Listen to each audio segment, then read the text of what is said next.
Mẹ tôi đang trên đường xin giấy phép cùng vị hôn phu, rồi gặp tai nạn xe hơi, để lại tôi 16 tuổi. Tôi không muốn sống lang thang ngoài đường. Tôi cố gắng hết sức để lấy lòng người bố kế tương lai. Mỗi sáng, tôi đều dành cho anh ấy một nụ hôn. Đêm đến, tôi chui vào giường anh và xin anh đừng bỏ. Cho đến đêm sinh nhật 18 tuổi của tôi, bố Dượng lạnh lùng nhìn tôi, gọi Tiểu Chu này, mỗi ngày cứ bám lấy mấy bác sĩ nhi khoa đó. Cậu không thấy mình trẻ con quá sao? Tôi lặng lẽ cúi đầu, cô đơn, chủ động thu dọn hành lý để rời đi. Nhưng anh ấy lại giữ tôi lại ở cổng. Ghế sân thì thầm hơi nóng vào tai tôi. Bố sẽ dạy con những điều người lớn cần biết sau này. Mẹ con từng yêu hồi cấp 2, sinh ra con khi mới 16 tuổi. Gã bạn trai đó chỉ biết mặc quần rồi chạy trốn. Mẹ con, người đẹp như hoa như ngọc, đã mang theo gánh nặng là con mà chịu đựng bao cay đắng. Cho đến khi mẹ 32 tuổi, mẹ bám víu được Tống Bắc Thần, người giàu nhất. Nhưng Tống Bắc Thần lại không thể gần gũi ai, vì nhà họ Tống ép anh ấy phải có con trai nối dõi. Tống Bắc Thần quyết định dứt khoát cưới một người phụ nữ đã ly hôn và có con sẵn. Đứa con sinh ra là tôi, đã 16 tuổi, chẳng cần nuôi nấng gì. Mấy năm nay, mẹ mang tôi theo, nhưng gia đình chẳng ra ngoài làm việc, mẹ cũng chẳng có nghèo rất mồng tơi, ăn bữa no, bữa đói như thế. Mẹ rất trân trọng cuộc hôn nhân này. Mẹ mặc chiếc sườn xám rẻ tiền, 19 tệ 9, miễn màu sắc sặc sỡ, dáng người quyến rũ. Còn tôi được mặc áo sơ mi trắng, 9 tệ 9, ngày càng làm tôi trông môi đỏ, răng trắng, da mềm như một bảo bối nhỏ bé. Vai nắm chặt tay tôi, đứng trước mặt Tống Bắc Thần.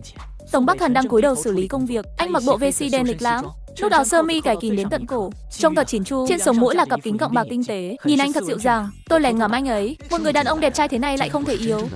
Xem ra thế giới này vẫn công bằng thật, cho anh ra thế hiển hách và vẻ ngoài hoàn hảo, nhưng lại lấy đi niềm vui của một người đàn ông. Gọi bố đi con. Mẹ tôi bất ngờ cắt ngang dòng suy nghĩ của tôi. Mẹ đã dặn dò tôi kỹ càng trước khi đến đây, phải cố gắng hết sức mình để Tống Bắc Thần yêu quý tôi. Những ngày hạnh phúc sau này của mẹ con tôi đều trông cậy cả vào Tống Bắc Thần. Tống Bắc Thần nghe thấy giọng mẹ tôi ngẩng lên từ đống tài liệu, đôi mắt anh dài và hẹp cuốn hút. Khi nhìn người, trông anh rất ôn hòa, nhưng lại khiến người ta lạnh sống lưng. Tôi cảm thấy áp lực vô hình khi ánh mắt anh dừng lại trên tôi, dường như có chút ngạc nhiên thoáng qua. Khi tôi cố nhìn kỹ để xác nhận, anh đã trở lại vẻ bình thản. Tay tôi bắt đầu đổ mồ hôi lạnh, gặp ánh mắt lạnh lùng của Tống Bắc Thần. Tôi nở nụ cười ngây thơ, vô hại. Chào bố ạ. Con là Tiểu Chu đây. Tống Bắc Thần khẽ gật đầu, không để lộ cảm xúc. Có vẻ anh ấy khá hài lòng với tôi, đứa con ghẻ này. Tôi khẽ thở phào nhẹ nhõm. Tống Bắc Thần quay sang mẹ tôi, nói, ý nhà họ Tống là tháng sau sẽ đăng ký kết hôn, không tổ chức đám cưới, có đồng ý không? Mẹ tôi gật đầu lia lịa, như nhận được món hời. Tống Bắc Thần khẽ nhếch môi, từ hôm nay trở đi, em và Tiểu Chu sẽ sống ở đây, được chứ? Niềm vui trong mắt mẹ tôi không thể giấu nổi. Mẹ vô thức ngước nhìn tòa nhà này, một biệt thự xa hoa lộng lẫy. Người trung gian đã nói với em chưa? Chúng ta chỉ là vợ chồng trên danh nghĩa thôi. Mẹ tôi gật đầu lần nữa, em hiểu mà. Vậy thì tốt, phòng của mẹ và con ở tầng 2. Đi ra ngoài đi. Mẹ tôi nắm tay tôi, vui vẻ bước ra ngoài. Khoan đã, Tống Bắc Thần đột nhiên gọi chúng tôi lại. Mẹ tôi tưởng anh ấy đổi ý, sợ đến mức mặt cát không còn giọt. Rụt rè quay lại hỏi, anh Song, có chuyện gì vậy? Tống Bắc Thần tháo kính xuống, xoa nhẹ lông mày. Động tác ấy toát lên vẻ đẹp quý phái của anh. Đừng tô son cho Tiểu Chu nữa. Con trai mà, để cậu ấy tự nhiên chút đi. Tay tôi đỏ bừng lên. Tôi biết mẹ thích làm tôi trông nổi bật. Năm 16 tuổi, mẹ từng liều mình vì tình yêu. Sinh ra tôi, kết tinh của tình yêu ấy, nghĩ rằng bạn trai sẽ cảm động, yêu mẹ nhiều hơn, nhưng gã lại hoảng sợ bỏ chạy. Giờ mẹ lại lặp lại sai lầm ấy. Đêm khuya, tôi nằm trên chiếc giường êm ái, ngủ thật ngon. Đột nhiên nghe tiếng động lớn trên đầu, một vật nặng rơi xuống đất vang lên. Tôi mơ màng ngồi dậy, thấy mẹ chạy từ trên lầu xuống táo quần xộc xệch, vừa chạy vừa khóc nức nở. Mẹ về phòng, khóa chặt cửa lại, không gian ngập mùi hương. Mẹ nằm khóc thút thít trên giường. Tôi tức giận hỏi, ai bắt nạt mẹ vậy? Mẹ tôi lắc đầu, không ai bắt nạt mẹ cả. Rõ ràng thỏa thuận chỉ là vợ chồng trên danh nghĩa. Anh ta không phải đàn ông thật sự, sao lại ép buộc mẹ chứ? Mẹ nắm tay tôi, khóc, đừng cản mẹ. Chỗ này không ở được, chúng ta đi thôi. Mẹ sợ tôi bốc đồng làm liều, tôi mới ngập ngừng kể lại chuyện vừa xảy ra. Không phải Tống Bắc Thần bắt nạt mẹ, mà là mẹ chủ động trêu chọc anh ấy. Anh ta không phải không thể sao? Tôi không hiểu. Mẹ đỏ mặt xấu hổ. Tôi tự hỏi, anh ấy cũng là đàn ông mà, không làm được thì chẳng lẽ không chạm được? Thử một chút cũng đâu sao. Tôi sắp thành vợ anh ta rồi, quyền lợi đáng có, tôi không thể bỏ lỡ. Kết quả là anh ấy đẩy tôi ra ngoài. Tống Bắc Thần đưa mẹ một tập tài liệu, vẻ mặt anh lạnh hơn hôm qua, nói, đừng phí tâm tư nữa. Nếu tôi muốn tìm người để ngủ cùng, cũng chẳng đến lượt mẹ đâu. Trên tài liệu đó viết rõ ràng quy tắc trong hôn nhân của mẹ. Mẹ đỏ mặt, lặng lẽ ký tên. Từ đó, quy định nhiều hơn hẳn. Tống Bắc Thần rất hào phóng, cho tôi vào học trường quý tộc tốt nhất Giang Thành, chu cấp cho mẹ đủ tiền sinh hoạt. Mẹ tôi ngẩng cao đầu, lấy lại sự tự tin đã mất từ bao năm trước người đời. Nhưng vui quá hóa buồn, đúng là mẹ tôi. Đêm đầu tiên sau khi nhận giấy phép, mẹ gọi một đám bạn đến ăn mừng. Sáng hôm sau, một chị bạn khăng khăng lái xe chở mẹ đi đến chính cục, khoe danh phận vợ người giàu nhất Giang Thành. Trên đường, xe gặp tai nạn, mẹ ngồi ghế phụ, ra đi mãi mãi. Đám tang mẹ diễn ra qua loa, nhà ngoại không chịu chi tiền. Bạn bè cũ của mẹ cũng tránh xa tôi. Tôi không ngờ Tống Bắc Thần lại đến. Bộ vesti đen phối áo sơ mi đen của anh, vẻ mặt nghiêm trang sau cặp kính gọng bạc, trân trọng hơn cả người thân của tôi. Thực ra, khi sống cùng mẹ ở biệt thự, tôi hiếm khi gặp được anh ấy. Tôi tưởng hôn ước đó không còn, từ nay tôi sẽ chẳng gặp lại anh nữa. Anh cúi đầu chào xong, quay sang tôi, người đang quỳ dưới đất. Nói xong, anh định quay lưng rời đi. Giữa đám đông xì xào, tôi ôm chặt chân anh ấy, mắt đỏ hoe, ngước lên, bố ơi, đưa con đi với. Con chẳng mong gì nhiều, con sẽ ngoan ngoãn nghe lời. Bố không cần cho con đi học, chỉ cần cho con một bữa cơm. Nếu bố có con trai khác, con sẽ ở phòng giúp việc, không bao giờ làm phiền bố. Làm ơn, hãy đưa con đi. Xung quanh, mọi người chỉ đứng nhìn tôi bằng ánh mắt tò mò. Có tiếng xì xào vang lên. Đừng nhìn Tiểu Chu như vậy. Cậu ta thật đáng thương, lại còn muốn bám víu tổng giám đốc Song. Nhưng cậu ta nhầm rồi. Tổng giám đốc Song làm sao để mắt đến một kẻ như cậu ta? Nghe những lời đó, tôi khẽ run lên. Vẻ mặt Tổng Bắc Thần vẫn lạnh lùng như cũ. Tôi biết mình đang mơ mộng hão huyền. Sao anh ấy lại cần tôi chứ? Tôi buông tay. Lý nhí, xin lỗi, con mơ tưởng quá rồi. Hôm nay anh đến thăm mẹ con cảm ơn. Tổng Bắc Thần cúi xuống, đưa tay véo nhẹ cầm tôi, nhìn tôi thật kỹ, đầy thương hại, như nhìn một chú chó con bị bỏ rơi. Tôi thấy nhục nhã vô cùng, muốn giằng ra, nhưng anh không bận lắm, không dành chăm em. Anh lạnh lùng nói vậy. Nước mắt tôi rơi xuống. Rõ ràng anh từ chối tôi rồi. Nhưng ngay giây tiếp theo, anh nói thêm, nhưng nếu em chỉ cần một bữa cơm no, anh có thể cho em điều đó trước mặt mọi người. Anh bế tôi đang gục ngã lên, đưa lên chiếc máy bắc đen, chở tôi về lại biệt thự. Sau đó, tôi đổ bệnh nặng. Tổng Bắc Thần thực sự rất bận. Anh gọi bác sĩ gia đình đến cho tôi. Mỗi tối đi làm về, anh đều ghé nhìn tôi một chút. Ngoài ra, tôi ít khi gặp anh. Một đêm, anh về với mùi rượu nồng nặc. Hỏi han tôi xong, anh định rời đi. Tôi yếu ớt níu anh lại, dựa vào điện thoại, nấu cho anh bát canh giải rượu. Gõ cửa phòng anh, nhưng không ai trả lời. Tôi khẽ đẩy cửa bước vào. Tổng Bắc Thần còn chưa thay đồ, mệt mỏi nằm dài trên giường. Tôi giúp anh thay đồ ngủ. Cơ thể anh thật hoàn hảo, nhìn là biết anh tập luyện quanh năm. Vai rộng, eo cơ bụng săn chắc đều đặn. Tôi không thể rời mắt. Dưới thắt lưng, kích thước của anh thật ấn tượng. Người tôi hận nhất, tôi đã đánh bạn trai 10 năm của mình thành người thực vật, rồi đẩy anh ấy vào lò hỏa táng. Đêm tang lễ diễn ra, tôi tự tay đào cho cốt của anh ấy lên. Cho cốt ấy bị trộn vào thức ăn chó và cho chó ăn. Nhìn anh ấy hoàn toàn biến mất khỏi thế giới này. Tôi ngửa mặt lên, cười lớn 3 tiếng, rồi tự đâm một nhát, đưa mình vào vòng luân hồi. Ai ngờ hôm đó Diêm Vương lại nghỉ phép thường niên. Tôi đành tự đưa bản thân mình đặt mình trước mặt gã quỷ nam ấy. Bảo bối, em có sao không? Tôi giật mình tỉnh dậy ngay tức khắc. Cánh tay Thanh Tử run rẩy không ngừng. Anh ấy không giữ chặt tôi trong vòng tay. Đừng cử động, em vẫn còn bị thương đấy. Gần đến thế này, tôi hoảng loạn khi cảm nhận hơi ấm của người sống trên anh ấy. Và anh ấy thở dốc từng nhịp. Tôi ngỡ mình đã mất trí một lúc. 3 giây sau, tôi giơ tay lên, cầm một hạt. Đôi mắt anh ấy như bị tôi làm mê hoặc. Ánh mắt dần trào lên nỗi buồn giống như sự uất ức. Nhìn anh này, chuyện gì đang xảy ra vậy? Là Hạ Hà sao? Xin lỗi, em không nên nghi ngờ anh. Đừng giận em nữa nhé. Chuyện bên kia, em sẽ đi giải quyết. Nghe cái tên quen thuộc ấy, đầu tôi quay cuồng không ngừng. Tôi biết chắc trong lòng đây là năm nào. Tôi đã quay về 7 năm trước. Năm đó, tôi và anh ấy chính thức chia tay. Mẹ và em trai anh ấy thuê tôi làm chuyện đó, nên tôi dùng một bộ ảnh thân mật, khiến anh ấy rơi vào tình cảnh tồi tệ, để cha của đứa trẻ kia cắt đứt với anh ấy. Cuối cùng, anh ấy phải ngồi tù 3 năm. Anh ấy nghi ngờ bộ ảnh liên quan đến tôi.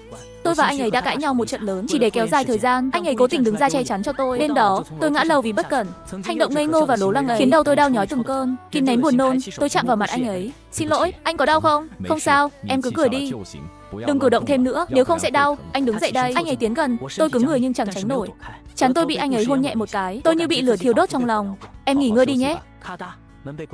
Tôi nhìn Musi đang liếm tay mình, bất chợt ôm nó lên giường, siết chặt. Xin lỗi nhé, Musi, anh không nên cho em ăn cho của hắn. Chính điều đó đã giết anh. Ôi, em cứ yên tâm nhé. Anh ấy cố ý làm gì sao? Đời này chẳng còn liên quan đến bố nữa. Anh sẽ dẫn em đi suốt kiếp này. Sau khi ra tù, anh ấy hóa thành kẻ điên hoàn toàn, ép tôi và anh ấy phải kết hôn, rồi tự nhốt mình vào viện tâm thần. Anh ấy và mẹ lại bị biến thành hai mảnh thịt cháy khét. Trước khi anh ấy hoàn toàn phát điên, tôi phải chạy trốn ngay. Khi tôi đang tìm cách thoát thân, đôi mắt ấy bước vào với ly sữa nóng hổi trên tay. Đau bụng đến mức không chịu nổi. Tôi không kìm được, nằm vật ra giường nôn mửa. Chuyện gì vậy? Em không khỏe sao? Nếu không, chúng ta đến bệnh viện kiểm tra nhé. Tôi túm chặt cổ áo của anh ấy. Cánh tay tôi run lên bần bật. Tôi tự nhủ đây chỉ là 7 năm trước. Chuyện gì cũng chưa xảy ra 7 năm trước. Đó là ký ức của 7 năm trước. Anh ấy sẽ không đưa tôi đến đó nữa, để tôi đối mặt đám ông chủ béo ị, ôm những con vịt nhỏ, thứ dơ bẩn mà họ dùng thuốc moi ra.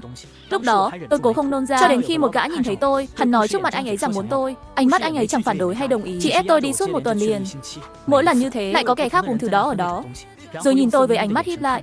Tôi vùng vẫy trong tuyệt vọng. Nếu anh ấy thật sự bán tôi đi đâu đó, tôi sẽ kéo anh ấy cùng chết với tôi. Nhưng rồi tôi biết anh ấy chỉ đùa, chỉ muốn tôi bật cười, chẳng có ý định bán tôi đi đâu. Nhưng ly sữa ấy vẫn để lại trong tôi bóng tối tâm hồn, khiến tôi chỉ nhìn sữa là muốn nôn.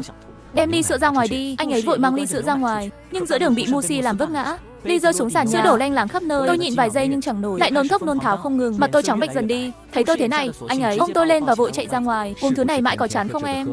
Anh ấy đặt tôi lên sofa phòng khách, ngồi xổm xuống, dịu dàng nói với tôi, tối nay chúng ta ăn gì khác được không? Lần cuối anh ấy nói với tôi bằng giọng ấy đã là chuyện của bao năm về trước. Tôi sững sờ đứng nhìn vào mắt anh ấy. Tôi khẽ gật đầu. Anh ấy cười. Vậy anh đi mua đồ ăn nhé. Sau khi anh ấy rời khỏi căn nhà, tôi mới nhìn rõ ngôi nhà cũ kỹ này. Mẹ kế của anh ấy luôn ác ý với anh. Chi phí du học của anh ấy cũng chỉ vừa đủ để giữ ấm cho tôi. Đây là lần đầu gặp bạn cùng phòng. Rắc. Mùa xuân và thu ngắn, mùa đông kéo dài bất tận, mùa hè nóng đến ngột ngạt. Chiếc quạt cũ kêu có két liên hồi, tiếng ồn khiến tôi chẳng thể chợp mắt. Anh ấy tắt quạt đi vì tôi, rồi cầm quạt tay quạt cho tôi. Mùa đông lạnh buốt, chẳng có lò sưởi. Chúng tôi ôm nhau để sưởi ấm lòng. Lúc ấy, điều mê hoặc nhất là trên giường, nhìn anh ấy tựa đầu giường, dịu dàng đan cho tôi khăn quàng dưới ánh sáng mờ. nhìn tôi cho đến khi tôi chìm vào giấc, nhưng chẳng thể quay về ngày ấy. Mọi thứ mãi mãi không thể trở lại. Nỗi đau như xé lòng trào lên trong tim. Tôi vội cắt đứt dòng suy nghĩ ấy, thì thầm tự mắng mình vài câu, rồi dựa vào ký ức còn trong một chiếc tủ nào đó, tôi tìm thấy viên thuốc ngủ kia. Bảo bối, sao em xuống đây vậy? Tôi muốn uống chút nước thôi. Tiếng nước lạnh chảy nghe quen thuộc quá. Tôi bịt tai, chạy trốn nỗi sợ trong lòng. Ánh mắt anh ấy đáng sợ như muốn kiểm soát. Nếu anh ấy biết tôi làm gì sau lưng, anh ấy sẽ không cho tôi và có thể sẽ giết chết tôi. Tôi siết chặt tay mình lại, đột nhiên muốn lao đến trước mặt anh ấy, đánh chết gã để dập tắt dục vọng này. Lúc ấy, anh ấy nắm tay tôi và nói: là anh không tốt với em, ra ngoài mà không lấy nước ấm cho em. Đứng lâu thế này sẽ đau chân đấy. Ngồi xuống đi, anh sẽ làm xong ngay. Anh ấy đỡ tôi ngồi xuống sofa, ngón tay tôi nắm chặt túi thuốc bột. Mà thơ, tôi phân vân giữa chạy trốn hay đầu hàng. Anh ấy bưng bát mì cay nóng hổi đến. Anh ấy cầm thìa, định đút cho tôi ăn. Tôi nhăn mặt, đẩy tay anh ấy ra. Anh ấy cười khẽ: sợ nóng sao em? Có muốn anh thổi nguội cho em không? Không, để em tự ăn được rồi. Bảo bối, em và cô ý quen nhau sao? À, em gặp anh ta vài lần khi làm ở Nguyễn Trì. Hình như anh ta là cổ đông ở đó. Ánh mắt anh ấy trầm ngâm suy nghĩ, dường như anh ấy muốn hỏi gì nữa. Tôi vội ho vài tiếng để đổi chủ đề. Em muốn uống nước, anh sẽ rót nước cho em nhé. Khi anh ấy bước vào bếp, tôi vội nhặt túi thuốc bột lên ngay. Không do dự, tôi nhìn vào bát cơm ấy. Vài phút trôi qua, anh ấy quay lại, đưa nước nóng cho tôi, rồi cầm bát lên, ăn nhanh nào, em. Ha ha, anh cho thêm nước sốt cay vào đấy. Em có muốn thử một chút không? Tim tôi thắt lại đau đớn. Ăn no thế này, em sẽ nôn mất. Anh ấy không ép tôi cầm thìa lại, rồi tự mình ăn một miếng cơm lớn. Tay tôi dưới bàn siết chặt vạt áo. Quả nhiên, chẳng bao lâu mắt anh ấy tối sầm, ngã xuống sàn. Tôi vội vác hành lý, ôm lấy chú chó. Ai ngờ anh ấy cứng đầu, chẳng chịu ngất. Tôi đành nghĩ chỉ còn cách kéo mạnh, nhưng vừa bước đi, mắt tôi đã quay cuồng. Tôi tưởng mình bị tụt đường huyết. Sau cơn mê, tôi cố bước tiếp để chạy. Đang ra cửa, một bàn tay ấm áp nắm chặt cổ chân tôi. Da đầu tôi tê dại đứng người. Tia sét lóe lên ngoài cửa sổ. Tôi cứng đờ, từ từ quay đầu lại. Dưới ánh sáng trắng, tôi thấy anh ấy nằm đó, đôi mắt ánh lên tia xấu xa đáng sợ. Anh ấy cười ghê rợn, bảo bối. Em đi đâu? Anh sắp phát điên rồi. Đầu tôi trống rỗng hoàn toàn. Tôi giơ chân, định đạp vào mặt anh ấy, nhưng anh ấy dễ dàng nắm mắt cả chân tôi. Những tia chớp chiếu sáng gương mặt anh ấy. Anh ấy bỏ dưới sàn, ngước lên như bóng ma, nhưng giọng lại ngọt ngào như mật ong. Sao lần này không giết anh rồi mới đi?